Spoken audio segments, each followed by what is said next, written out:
Bien le bonjour les amis. On se retrouve pour une vidéo, on va parler d'une plante.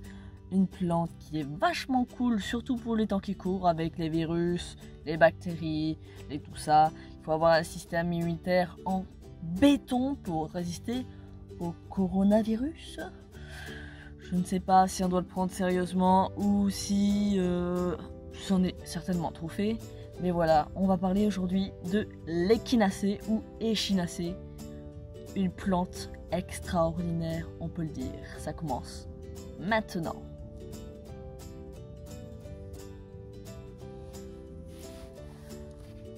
Donc, effectivement, c'est une plante qui va booster le système immunitaire. Ah oui, au fait, on est dans ma voiture parce que je voulais absolument faire cette vidéo. Et je comptais pas la tourner à 1 h du matin après avoir terminé le taf. Du coup, je me suis dit, bon, j'ai une coupure, je vais la faire maintenant. Au moins, c'est clair. Excusez-moi si vous entendez des voitures passer et tout ça. S'il y a des gens qui passent dans le champ. Écoute, on va leur faire leur life. Hein. Bon, une plante qui va booster. On la refait.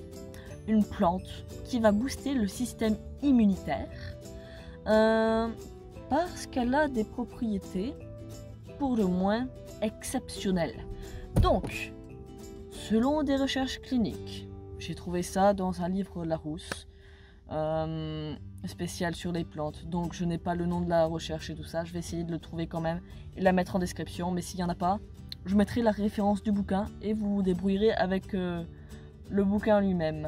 Excusez-moi si je regarde le retour de mon téléphone.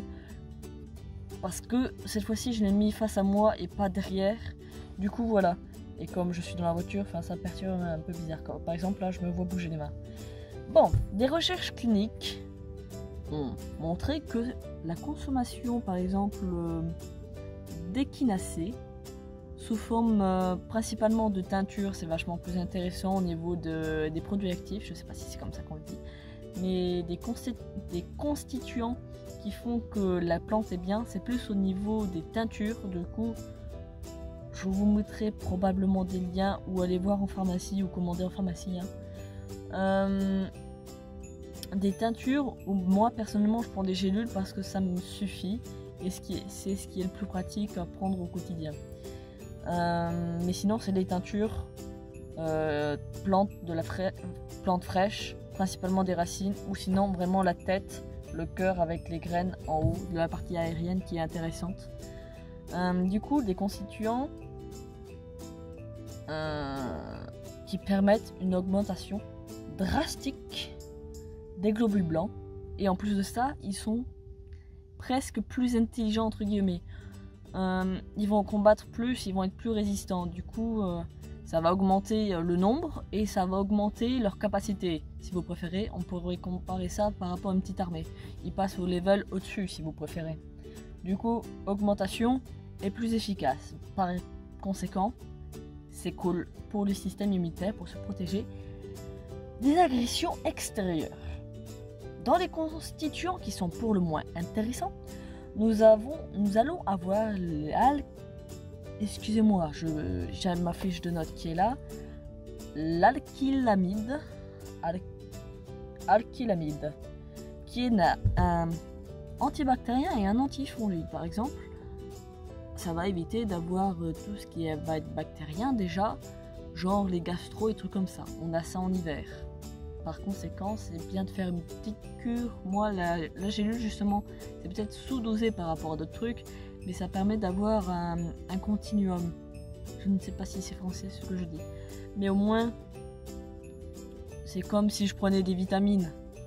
Enfin, ça fait partie de la cure, on va dire ça comme ça. Et ça a aussi des polysaccharides qui inhibent les actions des virus. C'est pour ça que c'est vachement cool d'en consommer en hiver, parce que avec toutes les bactéries et virus, et en ce moment le coronavirus code 19, et ben ça évite de mourir. J'irai pas jusqu'à là, mais au moins on va pas, personnellement je rencontre pas mal de personnes du coup avec le taf et j'ai pas un rhume.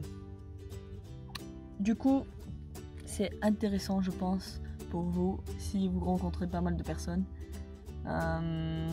d'avoir un petit soutien vu qu'en principe les virus de la grippe, parce que c'est on va dire un cousin lointain de la grippe, ça dure pas des milliers des cents en général.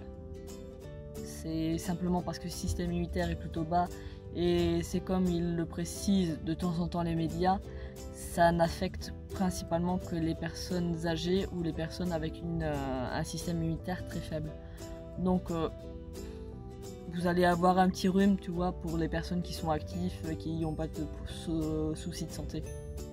Techniquement, ça va être que ça. C'est surtout pour les personnes du coup faibles, entre guillemets, qui sont le plus sensibles à ça. Donc, l'usage des kinacées est recommandé contre le refroidissement, pour lorsqu'il y a un refroidissement aérien. Et quand on a par exemple une petite infection ou une toux ou des maux de gorge, je sais que ça marche aussi. Ça marche bien aussi pour tout ce qui va être morsure d'araignée ou de serpent en voie externe. Du coup, je pense, après c'est à voir directement comment vous... Voilà, après allez voir un médecin si c'est urgent. Hein. Mais contre les morsures en voie externe et interne, ça peut être intéressant. En complément, voilà, c'est ça. Et on peut aussi l'accompagner pour cet hiver. Moi je fais ça avec des gélules de thym, ou par exemple c'était il y a 2 ans, parce que je suis pas tombée malade l'année dernière, il me semble pas, où en fait j'ai fait échinacée et thym pour un rhume, et en 2 jours j'avais plus rien. Du coup c'est pour ça, c'est très intéressant d'en prendre, donc soit en gélule ou soit en infusion. Moi en général quand j'ai un rhume, je fais ça, enfin je mélange les deux, je mixe les deux. Au moment où on peut le prendre, je dirais faire une cure d'échinacée, c'est par exemple dès qu'on a les premiers symptômes qui apparaissent, par exemple d'une toux, si on veut vraiment du curatif, mais moi je fais surtout du préventif, vu que je rencontre pas mal de personnes comme je vous le disais. Mais si vous voulez du curatif, c'est dès les premiers symptômes. Donc en complément toujours, ça peut être intéressant. Après, pour toujours booster le système immunitaire, personnellement je vous conseille les douches froides, parce que ça stimule déjà la circulation, et nerveusement on se sent bien déjà après, même si sur le moment on n'est pas fier. Hein. Enfin ce matin personnellement ça allait, je me dis oh tiens elle est bonne, je pourrais rester plus longtemps, mais après j'avais pas le temps. Et faire des travaux de réoxygénation pour justement réoxygéner les cellules, ça peut faire du bien. Donc soit des exercices respiratoires quelconques, je pense qu'il en existe un certain nombre sur YouTube, ou bien faire le sport. Faire du sport ça fait beaucoup de bien aussi, car on a plusieurs endroits de production de globules blancs. On a au niveau des omoplates je crois, c'est les globules T ou les lymphocytes je crois. Mes cours de bio datent d'il y a longtemps, je pense que ça serait marrant de réétudier ça. Et là on a un organe ou une zone, je sais plus justement, il faut que je révise, qui s'appelle le thymus, qui régule aussi par rapport à la sécrétion de globules blancs. Si je me trompe, vous avez la zone commentaire au cas où. Mais en gros, il y a des organes qui sont intéressants, qui permettent de les stimuler. Voilà. Donc c'était les quelques mots que j'avais à dire par rapport à une plante qui est formidable, qu'on ne connaît très peu, et qui est une très jolie plante ornementale.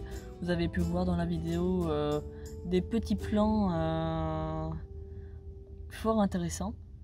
Et moi je trouve ça pas dégueu, je trouve, mettre ça sur une butte de terre par exemple dans un jardin ornemental, ça peut être stylé entre guillemets. Et ouais voilà, toujours en avoir sur soi. Moi personnellement j'en ai toujours en gélule parce que c'est ce qui se conserve le mieux, je considère que c'est ce qui se considère le mieux, c'est le plus pratique aussi à emporter. Voilà, après vous faites ce que vous voulez. Je vous invite à laisser du coup des commentaires si vous avez des questions ou quoi que ce soit, des commentaires constructifs toujours et bienveillants. Et je vous invite à regarder mes prochaines vidéos, si vous n'êtes pas sûr de pouvoir les voir, ou si vous n'êtes pas sûr de retenir le nom de la chaîne parce qu'il est assez compliqué. Je vous invite à vous abonner et à mettre la cloche, ça me fera plaisir. Je vous remercie. Sur ce, je vous souhaite une agréable journée ou soirée. Et on se retrouve dans la prochaine vidéo. Allez, salut, c'était Alice.